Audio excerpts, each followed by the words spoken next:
सुशील कुमार त्रिपाठी जी, वाराणसी से। राधे राधे गुरु जी। राधे राधे महाराज जी। महाराज जी, ग्रस्त जीवन में रहते हुए मनुष्य से जाने अनजाने में हुई गलतियों का प्रायश्चित क्या है और कैसे करें? वैसे सबका प्रायश्चित तो भगवान की प्राप्ति कर लेना।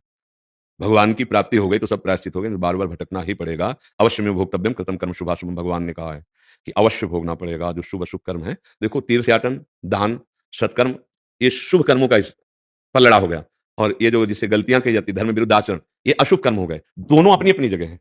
ये दोनों आपको भोगने पड़ेंगे। अवश्य में भोक्तव्यम कृतं कर्म शुभाशुभम। अगर भगवत प्राप्ति हो जाए तो खत्म हो जाएगा। भगवान की शरण में हो जाए, सर्वधर्मान् परित्यज्य माम एकम शरणम। तो भगवान कहते हैं अहम त्वाम सर्व पापेभ्यो, सर्व शब्द लिखा है शुभ अशुभ दोनों से मुक्त कर दूंगा, मैं कर दूं, क्योंकि वो कर देंगे, वो ज्ञान समुद्र है, वो ज्ञान से प्रकाशित कर देंगे, ऐसा देहाभिमान नष्ट कर देंगे, वो प्रेम दे सकते हैं, वो बोध दे, जगत गुरु हैं, भगवान जगत गुरु हैं। तो हम भगवान की शरण में हो जाएं। और एक भगवान बड़ी महिमा की बात कहते हैं, अनन्य चेता सततम यो माम स्मरति नित्य सा तस्याहम सुलभा पार्थ। नित्य युक्त योगिना, जो मेरा सतत चिंतन करता है मैं उसको नित्य सुलभ हो जाता हूं, अर्थात मैं उसके अनुभव में आ जाता हूं, भगवत साक्षात्कार हो जाता। तो जो आपको नाम प्रिय लगे प्रभु का, खूब नाम जप कीजिए, बार बार उसका ध्यान कीजिए। नाम का रूप जो है वो भगवान का सच्चिदानंद में है, वो पार्थिव नहीं है।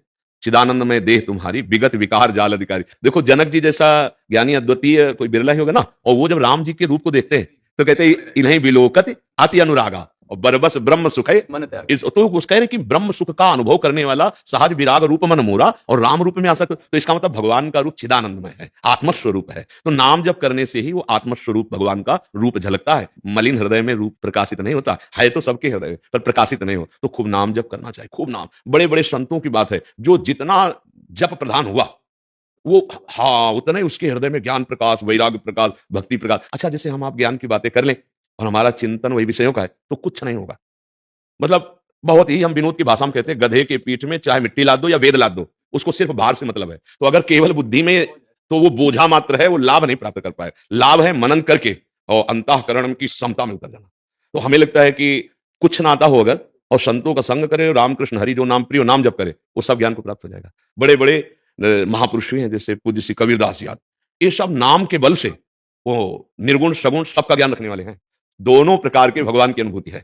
चाहे सगुण में देखो तो उनके पद मिलेंगे, निर्गुण निराकार में देखो तो उनके मिलेंगे। तो मुझे और संतों की कृपा से बात समझ में आई कि अगर उपासक चाहे वो गृहस्थ हो या विरक्त हो, वो भगवान का अंतर से आश्रय ले ले और नाम जप करे और संतों का संग सुने, जो उनके वचन है, तो हमारे हृदय में निश्चित भगवत। और आपको सूक्ष्म बात बता दूं, भगवत प्राप्ति किसी क्रिया का फल नहीं है, क्योंकि क्रियाएं सब आद्यंत वाली है। खत्म हो जाएंगी।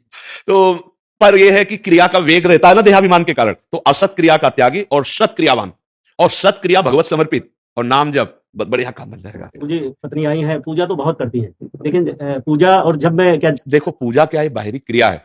आप देखो भागवतिक बाहरी क्रिया है, मंगलमय, लेकिन चिंतन क्या चल रहा है यहां। अध्यात्म में खास बात चिंतन होता है। अगर आपका चिंतन शरीर और विषयों का चल रहा है तो पूजा अधूरी है। हाँ, पक्की बात समझना। अच्छा एक भी अगरबत्ती आप नहीं लगाते और आपका चिंतन ठीक चल रहा है प्रभु में, तो आपकी सच्ची पूजा हो रही है, बात समझना है। और देखो खास बात चिंतन की इसलिए आती है कि जैसे हम क्रिया में भगवान की आरती या पूजा सब कर रहे हैं, पवित्र परम पवित्र किया है, लेकिन हमारा हृदय अज्ञान अंधकार से युक्त है, तो हम राग द्वेष करेंगे, हम नाना प्रकार की कुमार्गामी प्रवृत्तियों का चिंतन करेंगे, तो उस आरती का मतलब क्या रहा।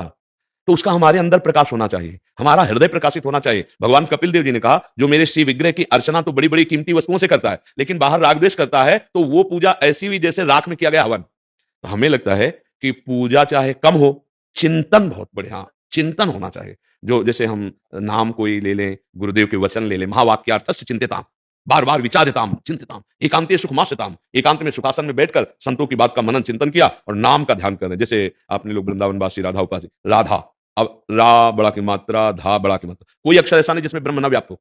जैसे का तो आ व्याप्त है, और पूरे अक्षर उच्चारण को सब में आ व्याप्त है। का खा गा घा हाँ, तो आ सब में जैसे हर अक्षर में व्याप्त है, ऐसे ब्रह्म स्वरूप अक्षर है। अब हम ध्यान करें राधा, अब हम पूरा ध्यान इसी में लिख रहे हैं, चिंतन कर रहे हैं, मनन कर रहे हैं, तो आप देखिएगा आपके अंदर ज्ञान प्रकाशित हो जाएगा, आपके अंदर एक आनंद की अनुभूति होगी। किसी भी तरह से संसार का चिंतन छोड़ना है, खास बात है। देखो नींद में जो लोगों को ऐसा लगता है कि ताजगी आ गई और एक बहुत बल सा लगता है, कुछ नहीं, नींद में केवल संसार का चिंतन छूटा है। 5 घंटे 6 घंटे सुसुप्ति में संसार का चिंतन, और अगर जागृत अवस्था में योगी संसार का चिंतन छोड़ देता है तो वो समाधि सुख को प्राप्त हुआ, परमानंद की तरफ बढ़ता है। ये संसार का हम आरती तो प्रभु की कर रहे हैं और चिंतन संसार का चल रहा है, गड़बड़ है मामला। हम फावड़ा चला रहे हैं, व्यापार कर रहे हैं, नौकरी कर रहे हैं, लेकिन अंदर अंदर चिंतन रामकृष्ण हरि, रामकृष्ण हरि, ए पक्का भगवत प्राप्ति हो जाएगी, पक्का।